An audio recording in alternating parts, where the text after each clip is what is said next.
Hello and welcome to Main Street Matters by Heart on Main Street, the podcast that knows that every strong business begins with a strong foundation. I am your host, Patrick Keiser. Today, we are kicking off a brand new series built around one of my favorite marketing books for small businesses that I have ever come across. It's John Jantsch's classic book, Duct Tape Marketing. Now, some of you may be familiar with Jantsch and his work. He has spent decades helping small businesses, not big box chains, not giant e-commerce platforms, but businesses that look and feel a lot like yours. Independent, rooted in the community, and trying to figure out how to market smarter and not just louder. I just wrapped up a 10-part series on Paco Underhill's book, Why We Buy, and I heard from so many of you that you appreciated that it was not just theory, but the way that we applied those lessons directly to the life of Main Street retailers. So I wanted to do the same thing here. Over the next 10 weeks, we're going to break down the principles of duct tape marketing into practical, independent retailer-sized chunks. Today, we're going to start with the foundation, the Marketing Hourglass. This is Jantsch's replacement for the old school idea of a sales funnel, and in my view, is one of the most powerful ways to think about how we guide customers, from the moment they first hear of us all the way through becoming loyal fans who tell their friends. As Jantsch puts it himself, marketing is getting people who have a specific need or problem to know, like, and trust you, and the Hourglass expands on that idea. So just like with Why We Buy, I am going to summarize major points, but you should absolutely go out and buy this book yourself. There will be things that I will miss or not cover, and if you're reading it, you're going to see things differently from your point of view than I'm going to see it from mine. So get ready to lay the foundation and see your sales climb. It's book club time. For years, marketers have relied on what we call the funnel. You've seen the diagram, a big wide open mouth where potential customers get poured in and then gradually narrowing stages of awareness, consideration, purchase, until a few lucky ones fall out the bottom as paying customers. The funnel has its uses, but for independent retailers, it's incomplete. Why? Because it stops at the sale. It treats your customers like a transaction instead of a relationship. So think about it. You spend energy and dollars to bring someone into your store, convince them to buy a candle or a shirt or a gift or whatever else. And then what? If your funnel ends there, you're constantly chasing new people, constantly pouring more into the top just to replace the ones that drop down at the bottom. That's exhausting, and honestly, it's expensive. Jantsch saw this problem and reframed it. He writes, the real goal of marketing is to create a customer who creates more customers. That means we don't stop at the sale. We build systems that turn that buyer into a repeat buyer and eventually a referrer who brings in their friends. Independent retailers, this is where we have the advantage. We can know our customers personally. We can remember their kids' names, suggest a product that fits their taste, or text them when something they'll love comes in. The chain stores can't and don't do that. So when we think about customer journeys, we need a model that actually rewards relationship building. Enter the Marketing Hourglass. Jantsch's Hourglass has 7 stages: know, like, trust, try, buy, repeat, refer. We're going to walk through each stage with examples tailored for the independent retailer. Stage number 1, know, and that's like KNOW or awareness. This is a simple one. People need to know that you exist. But in a noisy world, knowing isn't just having your sign on Main Street. It's about visibility in multiple touchpoints. Optimize SEO or search engine optimization so you show up when someone Googles gift shop near me or whatever type of store you have, or searches for products that you carry. A sandwich board outside your shop with a witty message that stops people mid-walk is a great way to get some awareness for your store and get people to start recognizing you. You can also work on partnerships with other businesses to be featured in their email or social feed. For you, no isn't just about blasting everyone with ads. It's about being findable to the right people at the right time. Step 2 is like. Once they know you, they have to like you enough to take a second look. Like doesn't come from discounts or gimmicks, it comes from personality and relevance.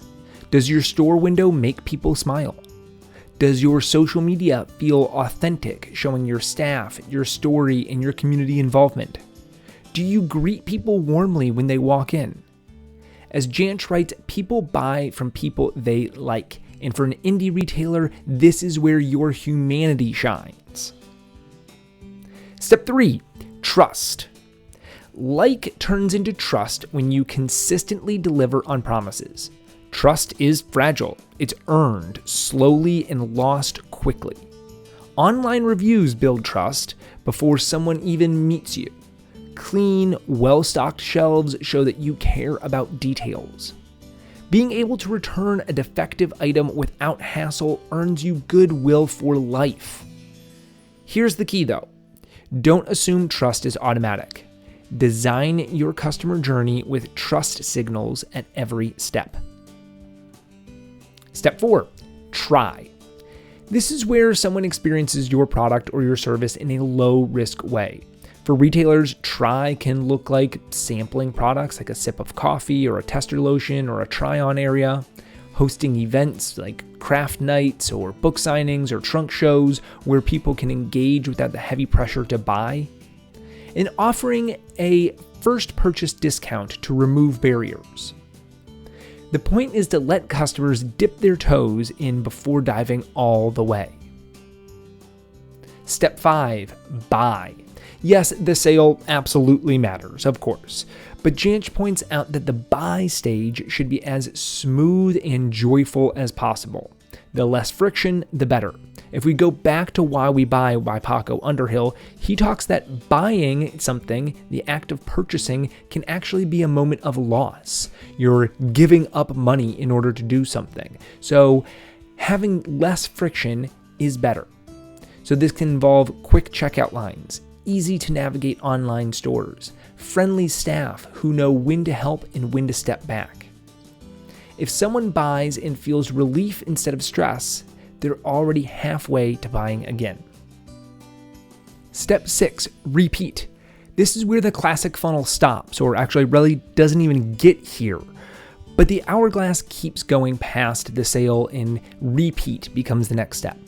Repeat business is where independent retailers win or lose.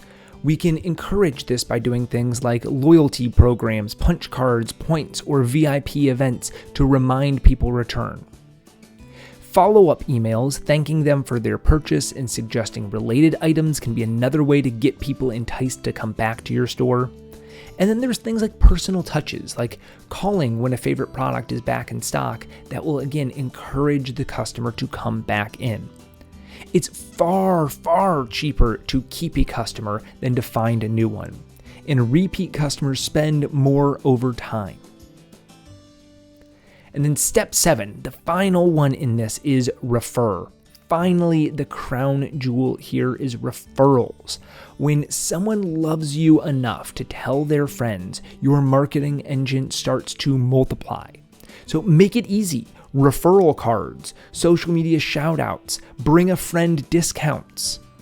You can also recognize your advocates. A simple thank you note or small gift goes a really long way to encouraging people to tell their friends. And then you can celebrate word of mouth openly. We are so grateful for customers who share the love with us. As Jantsch says, every business gets referrals already. The problem is they don't get them on purpose. For indie retailers, making a referral system intentionally can transform your growth. So let's step back. Why does this framework matter for you? Because as independent retailers, we do not have unlimited budgets. We do not have national ad campaigns. We rely on community, authenticity, and repeat customers. The Hourglass honors that reality. It tells us, stop obsessing over the front end like ads, awareness, foot traffic, and build systems that carry people through the entire journey. Imagine if every new customer didn't just buy one time, but came back 3 times per year, every year. Now imagine if half of those customers referred a friend who did the same.